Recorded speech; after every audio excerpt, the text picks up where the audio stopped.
Aquí estuvo Heliópolis, la vieja ciudad de On, donde, según se dice, se levantó el primer templo de Egipto cuando el país emergió de las aguas después del diluvio. Nada queda del templo ni de la ciudad, y no es extraño, porque desde entonces han transcurrido cuando menos 5000 años. En época mucho más reciente, en el siglo III a.C., vivió aquí Manetón, un sacerdote guardián de los archivos sagrados del templo de On. Él tuvo a su alcance los más antiguos documentos y escribió una historia de Egipto. Con su última parte, la que se inicia en tiempos de Menes, el primer faraón de la primera dinastía, arqueólogos e historiadores están de acuerdo. Pero lo que, según Manetón, sucedió antes de esa historia conocida de Egipto, solo los más románticos pueden aceptarlo, porque este sacerdote historiador, que pudo consultar los más viejos archivos, afirmó que antes de la primera dinastía hubo otras 6, cuyo reinado duró 24.925 años. Pensar que 30.000 años antes de Cristo ya había comenzado la historia de Egipto produce escalofríos, pero lo cierto es que el pasado acumulado en las arenas de este desierto y a ambas orillas del Nilo es conocido solo en parte. De forma misteriosa, surgió de repente una cultura perfectamente desarrollada. Donde solo había nómadas viviendo en plena edad de piedra, apareció bruscamente una civilización de hombres astrónomos, arquitectos, matemáticos, médicos, escribas, hombres que levantaron pirámides y templos de singular belleza miles de años antes de Cristo. Ciencia antigua, dioses que ya eran viejos antes de que nacieran los que ahora se veneran, todo cabe en esta tierra y en los milenios que duró su historia. Todo menos una construcción singular, una montaña artificial que alguien levantó para desafiar al tiempo y dejar a los hombres del futuro un legado que fuera la síntesis de todo el conocimiento. Una colosal pirámide que encierra en sí misma todos los misterios.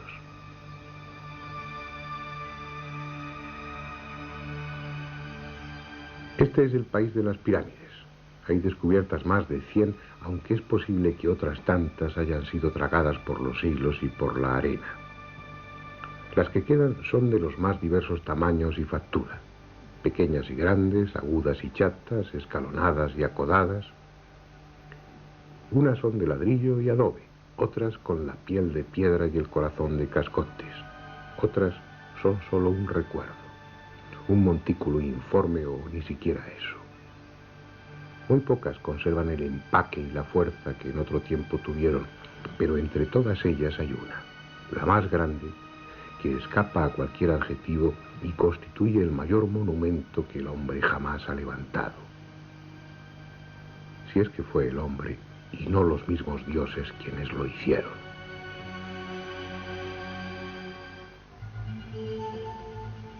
A 12 kilómetros de la moderna ciudad de El Cairo y a orillas del desierto libio hay una meseta llamada de Giza. Tiene apenas 40 metros de altura, los justos para dominar los frondosos palmerales de la ribera occidental del Nilo. La suave pendiente que llega hasta el promontorio ha sido recorrida por millones de personas, viajeros, curiosos, peregrinos, sabios, místicos, aventureros. Todos ellos atraídos por el misterio que rodea a este edificio singular. Más de 2,5 millones de bloques de piedra que pesan entre 2 y 60 toneladas cada uno. Para transportar toda esta piedra harían falta 800.000 camiones de gran tonelaje. Uno a continuación de otro, esos camiones formarían una fila que llegaría desde Madrid hasta los confines de Siberia. En su base cabrían 8 campos de fútbol y su altura es la de un edificio de 50 pisos. Lo extraordinario, lo increíble, como veremos a lo largo de estos documentales, es que a pesar de su abrumadora masa, de sus gigantescas proporciones, sus errores de nivelación, de orientación, de simetría o de angulación se miden por milímetros. No solo es la obra más colosal que levantó el hombre, sino también la más perfecta. En la misma meseta de Giza y al lado mismo de la Gran Pirámide hay otras 3.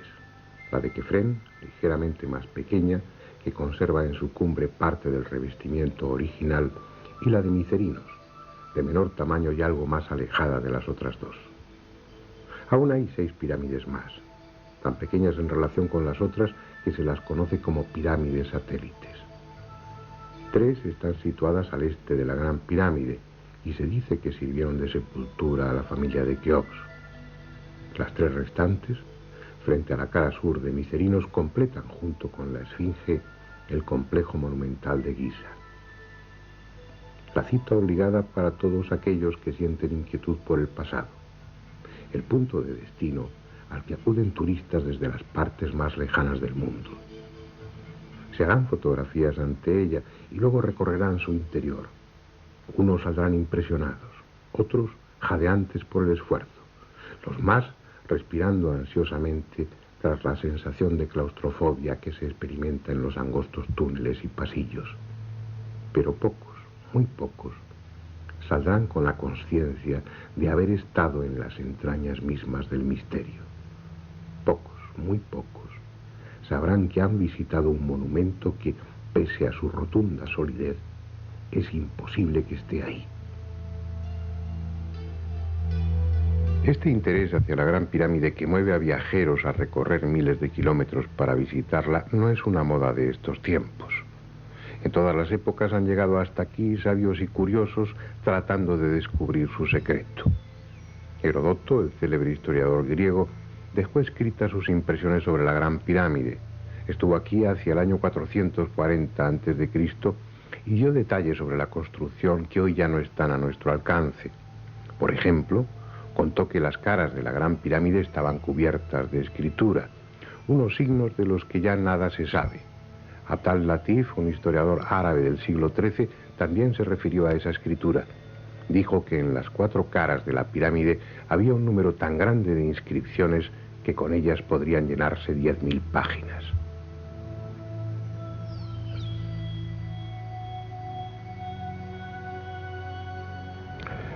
Así pues, griegos y árabes vieron algo que nosotros ya no podemos ver: la Gran Pirámide cubierta por su capa de revestimiento.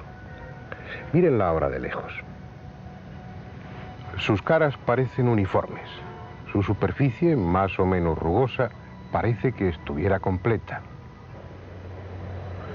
Vista así de cerca, es una montaña de piedras dispuestas en hiladas que forman escalones, y es porque le faltan los bloques de revestimiento.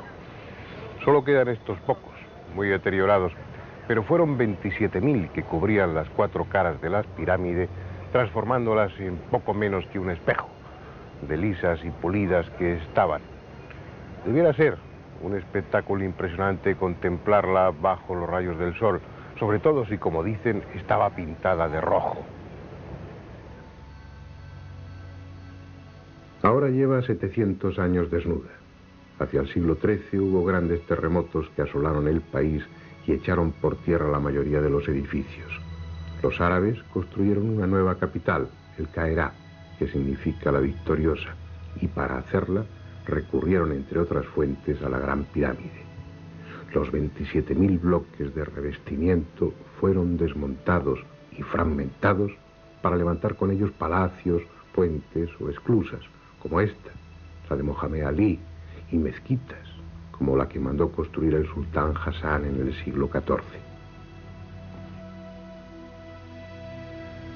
Con el transcurso de los años, la Gran Pirámide vio desaparecer los 70.000 metros cuadrados de revestimiento que la cubrían. Con esa depredación es seguro que perdió parte de su belleza, pero conserva toda su grandiosidad. Bien, vamos a ocuparnos ahora de la historia conocida de la Gran Pirámide, de los descubrimientos, de las investigaciones, y de paso recorreremos su interior. Esa historia nos va a llevar al siglo IX y a un hombre, el califa Al-Ma'mún, quien, según la tradición, fue el primero que consiguió entrar en la Gran Pirámide. Era aquella una época de esplendor para los árabes, una época en la que tanto como las conquistas militares interesaban las conquistas científicas. Abdullah al-Ma'mún subió al trono en el año 813. Era hijo del célebre califa Harún al-Rashid, protagonista de algunos cuentos recogidos en las Mil y una noches, y fue, como muchos otros califas, un hábil gobernante y un gran erudito. Fundó universidades, creó bibliotecas y protegió las artes, haciendo de Bagdad, su capital, un centro de cultura y conocimiento. Al-Ma'mún supo de la Gran Pirámide y lo que le contaron excitó su curiosidad.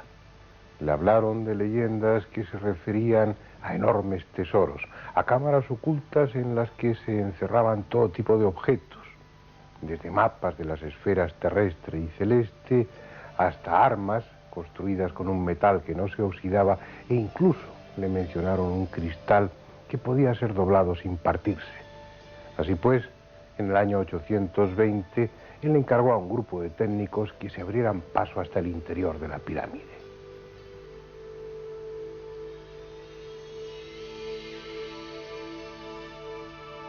El resultado fue esta galería por la que hoy entran los turistas. Una mina que, rompiendo las piedras, penetra 38 metros en dirección norte-sur, evita los bloques de piedra con los que se cegaba la entrada al canal ascendente y llega hasta este.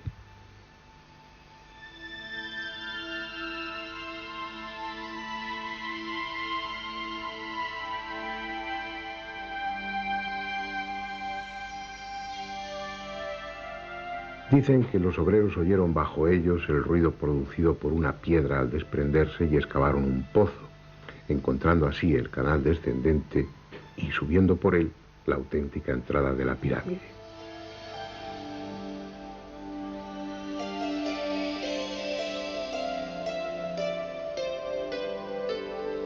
Lo cierto es que, aunque la tradición afirma que el túnel atribuido a Al-Ma'mún fue practicado por el azar, nadie puede creerse que por casualidad perforasen en la dirección correcta, a la altura correcta, que por casualidad evitasen los bloques que taponaban el canal ascendente y que por casualidad hiciesen un pozo que fuese a dar justamente al canal descendente. Lo más probable es que Al-Ma'mún ya conociese la existencia y disposición de los canales antes de abrir el túnel. Y de hecho hay textos que parecen demostrar que la entrada y el canal descendente eran conocidos de antiguo.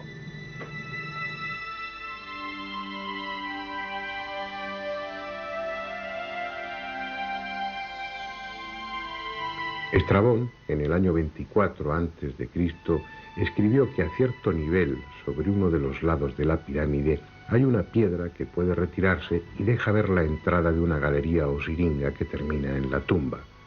Según Estrabón, el pasaje era angosto y bajo, de menos de 1,20 metros de ancho y de alto. Ese pasaje descendía 114 metros hasta una cámara excavada en la roca viva a 46 metros por debajo de la base de la pirámide. Esa cámara estaba medio llena de agua infestada y de sabandijas. Los datos que proporciona Estrabón son tan próximos a la realidad que no cabe la menor duda de que él conocía la auténtica entrada a la pirámide, esta precisamente donde estamos.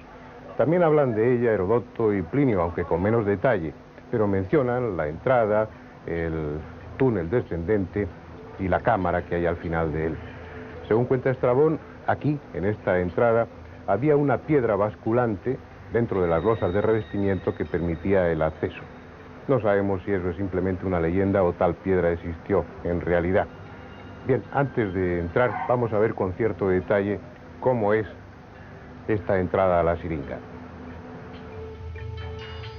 Lo que primero destacan son los 4 gigantescos bloques de descarga que descansan sobre el dintel de la puerta. Muchos necios, con pretensión de pasar a la posteridad, han inscrito sus nombres.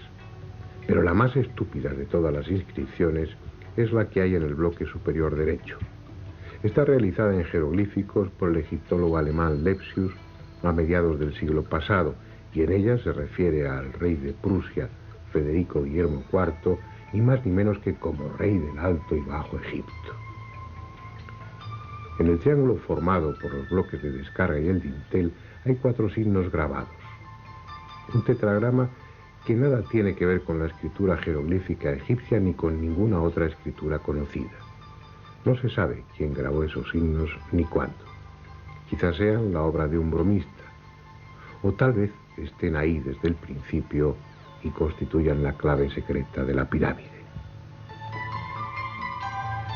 Bueno, creo que ha llegado el momento de que penetremos hacia las entrañas de la Gran Pirámide. Pero no lo haremos por el túnel abierto por Al-Mamun, que es el que utilizan habitualmente los visitantes, sino por la entrada original, que es la que estamos describiendo y que se encuentra a 17 metros de altura.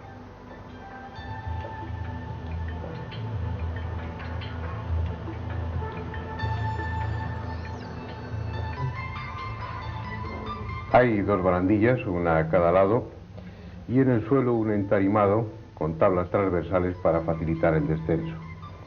Al objeto de que tengan ustedes claro dónde nos encontramos en cada momento y cuál es el recorrido de los túneles, iremos insertando un esquema con la posición en la que nos hallamos en cada instante. Vamos para allá. El camino ha de hacerse en postura incómoda, porque el pasaje solo mide 1,22 metros de altura por poco más de 1 metro de ancho. A los 30 metros de recorrido ya hemos dejado la pirámide y estamos bajo ella, hundiéndonos cada vez más en el subsuelo. Ese canal descendente tiene en total 105 metros y 15 centímetros de longitud. Y estamos a más de 30 metros por debajo del nivel de la meseta. Ya abajo del todo, al final del canal descendente, se abre un pequeño tramo horizontal aún más angosto. Tiene apenas 90 centímetros de anchura por 80 de alto, pero merece la pena internarse por él y recorrer su corto trayecto. Apenas tiene 9 metros, porque al final está la cámara del caos.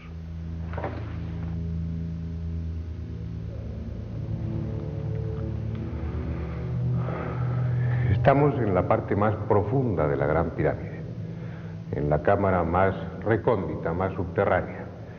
Está labrada en la roca viva y es por tanto una caverna artificial, aunque por su irregularidad, por su aspecto primitivo e inacabado, ha recibido diferentes nombres, entre ellos el de cámara inacabada o cámara del caos.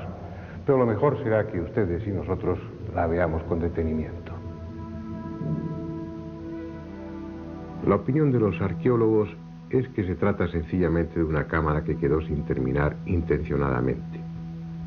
Aquellos que consiguieran dar con la entrada a la Gran Pirámide solo tendrían un acceso, el canal descendente por el que hemos bajado hace unos minutos. Al llegar aquí y encontrarse esta cámara subterránea sin terminar, los violadores de tumbas pensarían que ni la momia ni el ajuar funerario llegaron a ser depositados en la pirámide. Según ese criterio, estas masas de piedra a medio trabajar no tendrían función práctica alguna. Sin embargo, observen cómo paredes y techo están perfectamente labradas, respetando los mojones de piedra, obligando a los obreros a trabajar en unas condiciones excepcionalmente duras, arrastrándose por espacios de apenas 25 centímetros para labrar el techo. ¿Qué sentido tiene eso? Si lo que se pretendió era dar a la cámara el aspecto de inacabada sin más, ¿por qué no haber reducido la altura de esos bloques informes para trabajar en condiciones normales?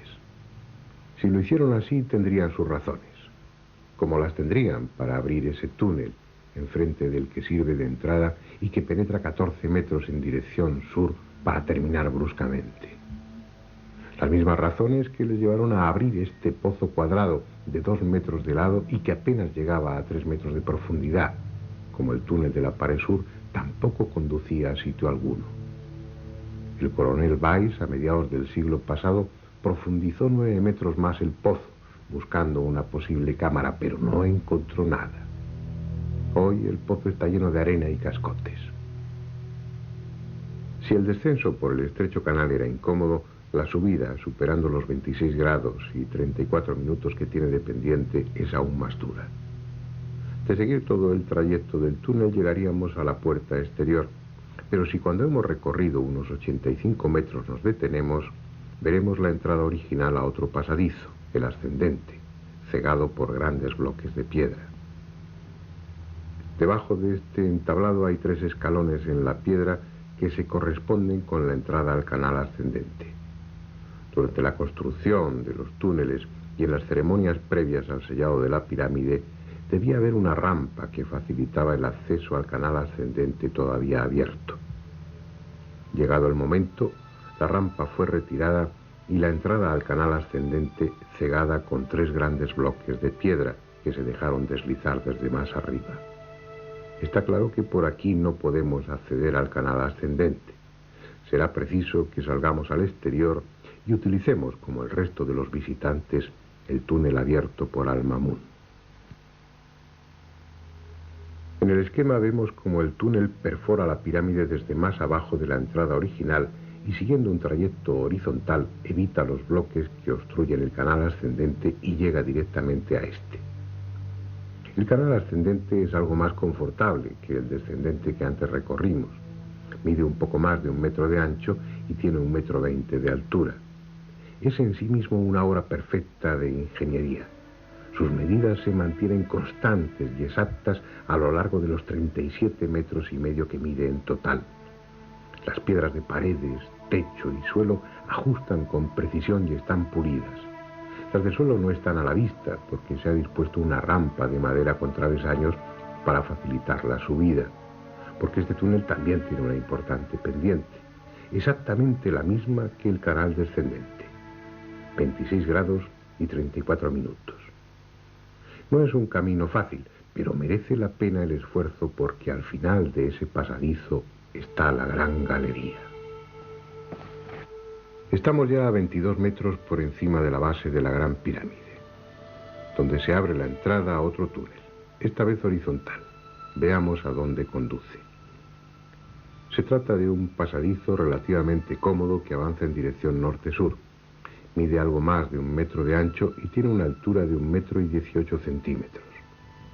Cuando se han recorrido 28,5 metros, el suelo presenta un escalón de 52 centímetros y gracias a él se puede entrar casi erguido en la cámara que hay al final del túnel. La llaman la Cámara de la Reina. Es una amplia estancia rectangular construida con piedra caliza de Tura. Mide más de 5 metros por cada lado y el techo en forma de caballete alcanza los 6 metros en su parte más alta. Restos de pintura evidencian que esta cámara estuvo pintada originalmente de azul. No está muy clara su función, aunque la idea más extendida es que se trata del serdab, de la cámara secreta de la Gran Pirámide, en la que se conservaba el doble del faraón, una estatua probablemente de basalto, con sus facciones, a las que se le había dado vida mediante los ritos isíacos de apertura de ojos y de boca. Esa estatua, ese doble del faraón, probablemente estaba aquí, en este nicho. Si ustedes observan, hay un túnel abierto en el fondo, pero que no corresponde a la obra original. Fue abierto por Weiss y profundiza unos 15 metros sin llegar a sitio alguno. Pero hay otro detalle también importante en este nicho. En la parte de arriba se ve claramente cómo no corresponde con lo que sería el centro lógico de la cámara, sino que está desplazado 60 centímetros. Y eso es con toda seguridad por una razón: para que el nicho y consecuentemente el doble del faraón, la estatua de basalto, quedase justamente en el eje de la Gran Pirámide, como así sucede. También, por delante del nicho, hay una serie de fracturas en la roca que indican que probablemente existió aquí un pequeño altar o una construcción ceremonial, pero todo eso son conjeturas. Los primeros viajeros que entraron en esta cámara dejaron escrito que estaba cubierta de escombros y que si hubo algún mobiliario original de esta cámara estaba totalmente destrozado e irreconocible. Pero hay otros 2 detalles muy interesantes en esta cámara: la existencia de 2 túneles o conductos, uno en la pared norte y otro en la pared sur, que no fueron descubiertos hasta 1872. Y no fueron descubiertos por la sencilla razón de que estaban tapados, de que la piedra continuaba y la pared era perfectamente lisa. No podía adivinarse que detrás de la piedra existían estos 2 conductos. No se trata de canales de ventilación, puesto que estaban intencionadamente cerrados. La suposición es que se trataba de canales psíquicos, por los que el alma del faraón entraba a visitar a su doble, a esa estatua de basalto que antes mencionábamos. En cualquier caso, la realización de estos 2 conductos que suben, se extienden a todo lo largo de la pirámide perpendicularmente a las paredes norte y sur, La realización de estos túneles, insisto, es una demostración del nivel técnico y constructivo de aquellas gentes, puesto que los planos no pudieron modificarse en ningún momento, ya que los canales se fueron haciendo a medida que la construcción iba avanzando. Esa idea de que eran canales para el paso del alma del faraón, del Ba, es la idea más generalizada. Sin embargo, uno se pregunta, ¿para qué dos canales? ¿Acaso necesitaba uno para entrar y otro para salir? Y aún más, ¿para qué la existencia de los mismos canales? ¿Es que acaso el alma no puede atravesar la piedra? Porque el hecho es que estos agujeros estaban tapados con piedra. Por lo tanto, el alma no podría entrar ni salir. Y si podía atravesar la piedra, entonces ¿qué necesidad había de los canales? Tal vez simplemente señalaban un camino, pero si es así, ¿por qué abiertos al norte y al sur, cuando en la vida de ultratumba precisamente las direcciones importantes son el este y el oeste? Estos canales siguen siendo un misterio, a pesar de que en los círculos arqueológicos se sostenga que fueron canales psíquicos. Un misterio al que se ha venido a añadir otro nuevo, algo que complica aún más las cosas. En 1993, mientras se realizaban una serie de obras para mejorar la ventilación en el interior de la pirámide, el ingeniero alemán Rudolf Gattenbing tuvo la ocurrencia de introducir precisamente por este canal un pequeño robot provisto de una cámara de televisión. El robot ascendió sin problema durante los primeros 65 metros, pero llegado a ese punto tropezó con algo inesperado. Una puerta interrumpía su paso, una pequeña puerta en la que, a través de las imágenes que ese mismo robot grabó, parecen distinguirse dos pomos de cobre o de bronce de los que se desprende una estela de oxidación. ¿Qué hay detrás de esa puerta? Un secreto más de la Gran Pirámide. Bueno, ahora volvamos a ese punto en el que coincidía el canal ascendente con este otro horizontal que nos ha permitido llegar hasta la Cámara de la Reina.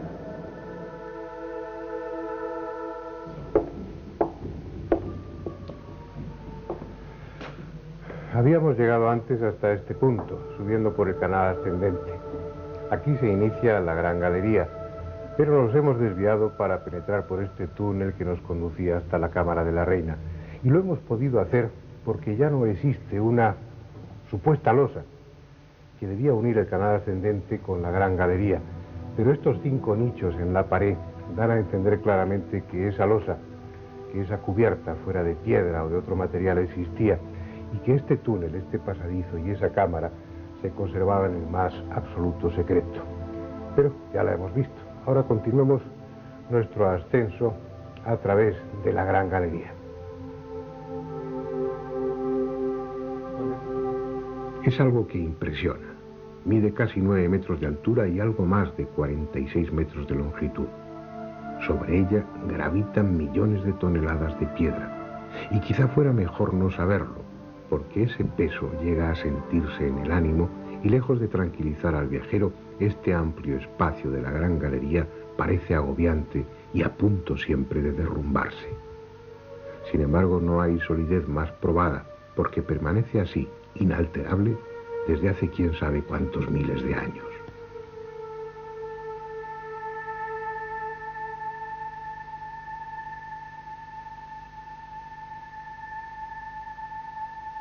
Sus muros, implacablemente paralelos en todo su recorrido, se van cerrando con 7 saledizos, de forma tal que allá arriba el techo, formado por 40 losas imbricadas como tejas, tiene solo 1 metro de anchura, en tanto que en el suelo mide 2 metros, incluyendo en ellos 2 banquetas laterales. Y hay algo en esas banquetas que llama la atención: 28 entalladuras rectangulares situadas en cada una de ellas. ¿Qué son estos huecos? ¿Para qué sirvieron? Posiblemente para contener estatuas. Según dijo el historiador egipcio Manetón, Keops era el 28º rey de Egipto después de Menes, el fundador de la primera dinastía. Así pues, es probable que en estos nichos, en estos agujeros, en estas entalladuras, quedasen sujetas 28 estatuas, las de los 27 antepasados de Keops y la de él mismo, repetidas, emparejadas una frente a otra, de tal manera que esta gran galería habría sido una solemne y fúnebre galería de antepasados del rey Keops. Es una hipótesis que se ve avalada por algunos autores árabes que se refieren a la existencia en tiempos antiguos de estatuas dentro de la Gran Pirámide. En cualquier caso ya no están, han desaparecido. Solo queda la gran galería con su desnudez, que la hace aún más impresionante. Una galería que termina más arriba, en un rellano al que se abre un corto y estrecho pasadizo, el que da acceso a la antecámara o cámara de los rastrillos.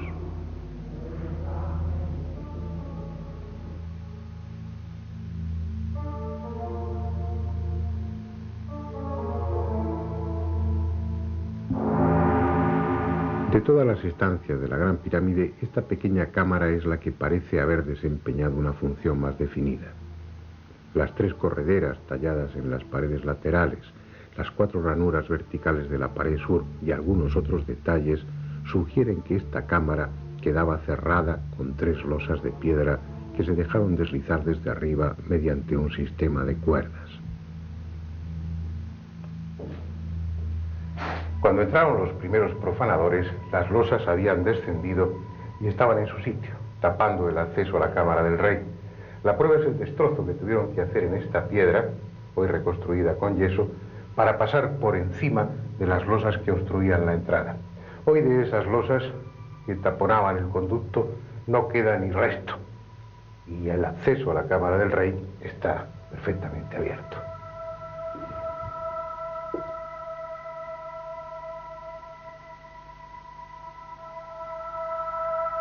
Esta es la más célebre cámara de la Gran Pirámide. Mide más de 50 metros cuadrados y tiene casi 6 metros de altura. Está construida con bloques de granito rojo de Asuán y 9 colosales losas que pesan unas 400 toneladas constituyen el techo. Nada hay en ella, salvo este sarcófago de granito. A finales del siglo XVIII aún estaba la tapa rota y apoyada en la pared, pero hoy ni siquiera eso queda. Solo el cofre de piedra, roto en una de sus esquinas, y la desnuda estancia.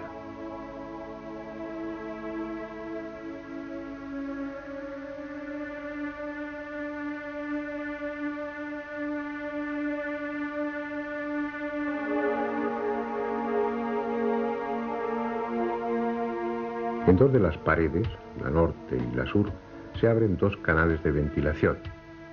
A diferencia de los que hay en la mal llamada Cámara de la Reina, estos sí tienen salida al exterior y hoy están dotados de 2 extractores de aire para renovar el ambiente y eliminar la humedad producida por los miles de turistas que la visitan.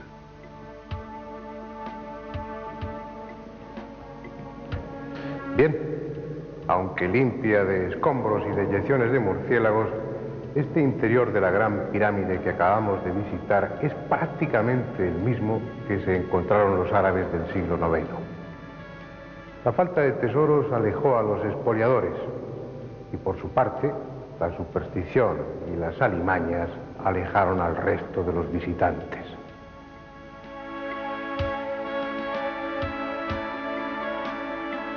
Más tarde, la demolición de toda la capa de revestimiento para abastecer de piedra a El Cairo supuso la acumulación de grandes cantidades de escombros. Por la entrada auténtica cayeron tanta arena y cascotes que el canal descendente quedó obstruido en un centenar de metros de su recorrido. El túnel inferior, el que abriera al Mamún, ni siquiera era visible porque el desierto y los escombros cubrían la pirámide hasta 10 metros de altura. Y así estuvo durante siglos, hasta el Renacimiento, época en la que volvió a renovarse el interés por las culturas antiguas y los pasadizos fueron de nuevo abiertos. Hubo otros visitantes y se produjeron nuevos hallazgos. En 1638 llegó hasta aquí John Greaves, astrónomo matemático y geómetra inglés. Leyendo a Pitágoras dedujo que en la Gran Pirámide estaban registradas las medidas fundamentales de la Tierra. Y él fue el primero en señalar la existencia de un pozo del que hasta este momento no había constancia escrita. Un pozo que con toda seguridad ustedes no conocen. Vayamos de nuevo al interior de la pirámide para verlo. Estamos en la parte inferior de la Gran Galería. La ausencia de un sillar deja al descubierto un estrecho canal que desde hace muchos años está cerrado a los turistas y que por su trayecto casi vertical es conocido como el Pozo. Nunca hasta hoy había sido filmado, así que ustedes serán los primeros que pueden verlo, aunque parte de las imágenes carezcan de la necesaria calidad, porque el calor y la humedad dejaron fuera de uso la cámara profesional y fue preciso recurrir a otra pequeña cámara auxiliar. En realidad no es un pozo, sino un canal de 70 metros de longitud que, salvando un desnivel de 50 metros, comunica la Gran Galería con el canal descendente, muy cerca de la Cámara del Caos. La parte superior del peligroso canal está abierta en la mampostería de la Gran Pirámide y fue excavada cuando el monumento ya estaba construido. Su trazado, irregular y tortuoso, deja al descubierto las aristas de algún que otro bloque de piedra. No es un pozo que estuviera previsto en los planos de la pirámide. Fue excavado mucho después, con una intención que desconocemos.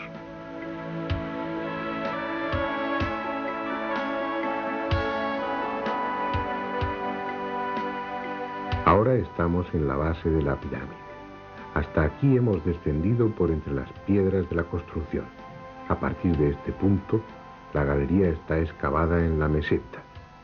Y es en este tramo, inmediatamente por debajo de la pirámide, donde se encuentra una pequeña gruta, puede que natural o abierta por buscadores de tesoros hace muchos siglos.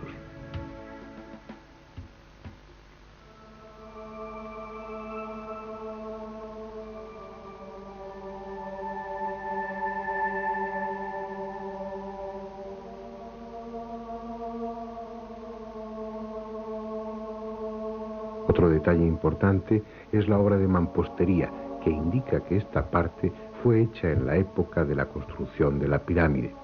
Probablemente este recubrimiento del pozo fue para impedir derrumbamientos, porque se corresponde con una zona de terreno poco firme, de argamasa y piedras casi sueltas.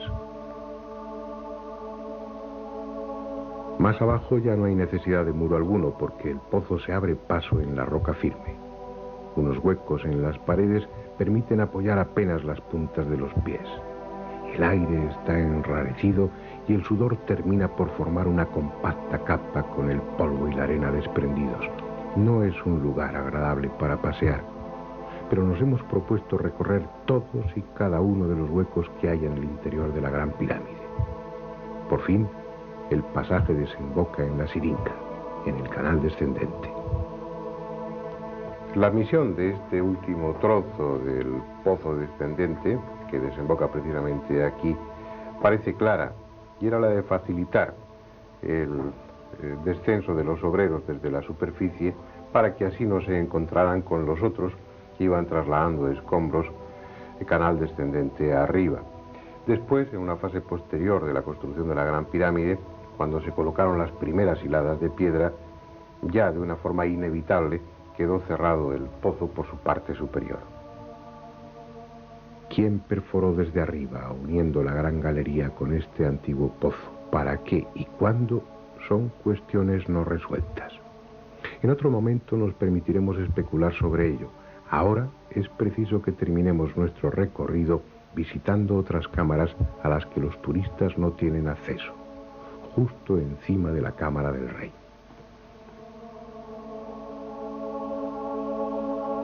Fue Nathaniel Davison, en 1765, el que descubrió accidentalmente que en la parte superior de la Gran Galería, pegado al techo, se abría un boquete cuadrado de 60 centímetros de lado. Estaba casi cegado por excrementos de murciélago.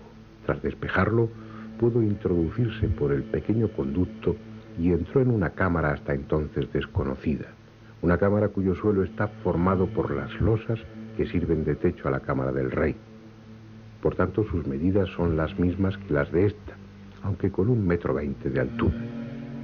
En honor a su descubridor, se la conoce como Cámara de Davison. 72 años después, en 1837, se descubrieron otras 4 cámaras por encima de esta. Fue a base de dinamita y bajo la responsabilidad de un coronel inglés retirado llamado Howard Weiss. por lo que las cámaras fueron bautizadas muy británicamente. Cámara de Wellington, Cámara del Almirante Nelson, Cámara de Lady Anne Arbuthnot y por último la Cámara de Camber, en la que ahora estamos, con el techo en caballete. Todas las enormes losas que forman las cámaras de descarga están sostenidas sobre la estructura general de la pirámide. La misión de estas 5 cámaras, que ustedes ven por primera vez en televisión, es la primera vez que entran unas cámaras de televisión para grabar su interior. La misión de esas 5 cámaras, repito, era aliviar a la cámara del rey del enorme peso que tenía encima y protegerla en caso de terremoto. Una misión que parece haber cumplido perfectamente, porque en esta última cámara, en esta 5ª cámara, se puede ver cómo las enormes losas que forman el techo se han ido abriendo con el paso del tiempo, probablemente por efecto de algún terremoto.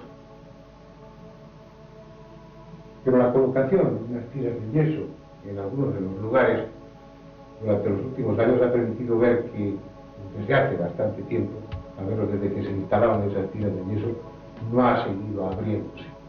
Por lo cual todo hace suponer que dentro de 15 o 20.000 años la Gran Pirámide seguirá estando aquí como está.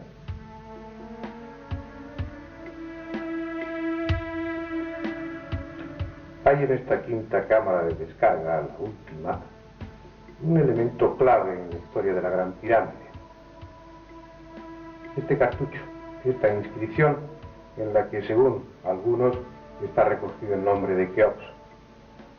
Así pues, estos jeroglíficos y la mención que hace Heródoto serían las 2 piezas fundamentales para sostener la hipótesis de que la Gran Pirámide fue construida por orden del faraón Keops. Pero hay otros que piensan que no, que lo que figura en esta inscripción no es realmente el nombre de Keops, sino una versión un tanto alterada del nombre del dios solar Khnum, con lo cual no quedaría nada más que el testimonio de Heródoto, que como veremos en su momento también es más que discutible. Por otra parte, en una antigua inscripción jeroglífica denominada la Estela del Inventario, se afirma que la Gran Pirámide ya estaba construida en tiempos de Keops y era conocida como Templo de Isis. Esa misma inscripción dice que Keops se hizo enterrar junto a ella en una pirámide más pequeña.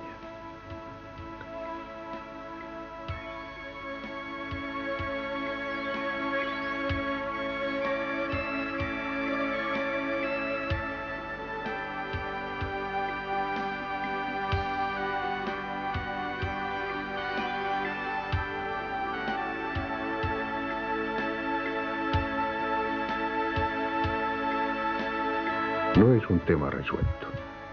En otros capítulos intentaremos saber más sobre el origen de la Gran Pirámide, la técnica asombrosa que se utilizó en su construcción y las posibles funciones a las que estuvo destinada. Ahora se trataba de un recorrido por su interior, y ese recorrido termina aquí, en el más profundo de sus rincones y junto al más profundo de sus misterios, el que se refiere a la identidad de su constructor.